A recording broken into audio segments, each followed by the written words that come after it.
A primeira turma do Supremo Tribunal Federal formou maioria para condenar Débora Rodrigues da Silva, a mulher que ficou conhecida por depredar a estátua da Justiça em frente ao tribunal. Ela foi denunciada e responde por diversos crimes, relacionados aos atos de vandalismo ocorridos em protestos antidemocráticos. O julgamento acontece no plenário virtual da primeira turma, e até então, a ministra Carmen Lúcia era a única que não havia registrado seu voto.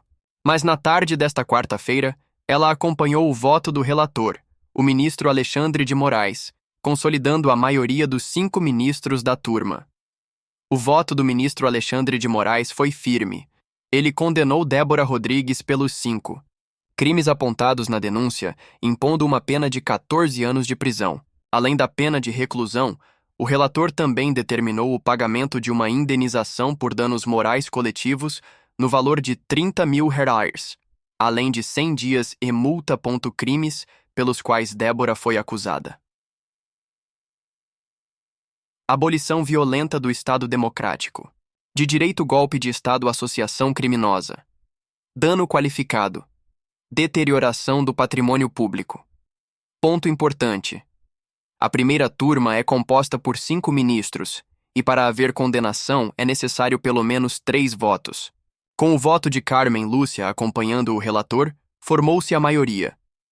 A sentença demonstra a linha dura adotada pelo STF em relação aos atos antidemocráticos e a destruição de patrimônio público. A partir da maioria formada, as penas podem agora ser detalhadas e ajustadas conforme os votos individuais. O STF formou maioria para condenar a mulher que pichou a estátua à Justiça em frente ao tribunal por todos os crimes que foi acusada. Débora Rodrigues da Silva vai cumprir, no mínimo, 11 anos de prisão. Vamos lá para Brasília. Carla Lucena com os detalhes. Boa tarde. Oi, Júlia, muito boa tarde para você, para todo mundo que acompanha a gente ao vivo aqui no Mais. E, Júlia, vamos começar já atualizando o andamento desse julgamento. Vamos só relembrar que é um julgamento em andamento na primeira turma do Supremo Tribunal Federal, no plenário virtual, só que a gente já tem agora os 5 votos, porque a ministra Carmen Lúcia, que era a que faltava ali votar desde o início dessa votação, ela votou agora há pouco acompanhando o voto do ministro relator. Nesta parte do julgamento, o destaque vai para o voto do ministro Luiz Fux, que havia pedido vista no mês passado, adiando a decisão final. Ele utilizou esse tempo para analisar com mais profundidade o caso de Débora Rodrigues da Silva, especialmente no que diz respeito à dosimetria da pena, ou seja, o tamanho da condenação. Divergência. Importante. Ao contrário dos outros ministros que votaram pela condenação de Débora pelos 5 crimes listados, Fux entendeu que ela deveria ser condenada por apenas um crime, o de deterioração de bens, patrimônio público tombado. Pena sugerida por Luiz Fux não detalhou como essa pena deveria ser cumprida, já que considerou que Débora já havia ficado presa preventivamente, o que poderia abater ou até mesmo extinguir essa punição. Essa posição de Fux foi isolada no julgamento, uma linha mais branda, em contraste com a maioria dos demais ministros da primeira turma que votaram pela condenação nos 5 crimes e pena de 14 anos. Resumo da divergência. Enquanto a maioria entende que os atos da acusada representaram um ataque grave ao Estado democrático de direito, justificados com pena pesada, Luiz Fux adotou uma leitura mais restrita, focando apenas no dano ao patrimônio público e não no contexto político mais amplo da tentativa de golpe. O ministro Alexandre de Moraes, ministro que votou pela condenação de Débora Rodrigues para o tempo aí de pena de 14 anos de prisão. E aqui cabe agora a gente, Júlia, fazer um detalhamento de como foi o voto de cada ministro do Supremo. Eu vou começar, inclusive, chamando a nossa tela para mostrar o voto do relator, o ministro Alexandre de Moraes. Porque ele, no voto dele, inclusive, ele fez um complemento hoje no voto da fundamentação e ele condena a Débora Rodrigues por 14 anos de prisão e também ali para o pagamento de R$30 milhões, que aí sim é uma indenização por danos morais coletivos, e também o pagamento de 100 dias multa, valor ainda a ser calculado. Então esse é o voto do ministro Alexandre de Moraes. Pois bem, O julgamento ele foi suspenso no mês passado por conta de um pedido de vista do ministro Luiz Fux. Cabe a gente relembrar que durante o julgamento do primeiro núcleo ali, né, da tentativa de golpe... Na parte final do julgamento, consolidou-se a maioria de votos na primeira turma do STF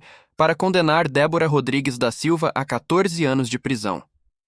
Essa decisão foi baseada na condenação por 5 crimes relacionados aos atos de vandalismo e a tentativa de golpe de Estado ocorridos em 8 de janeiro.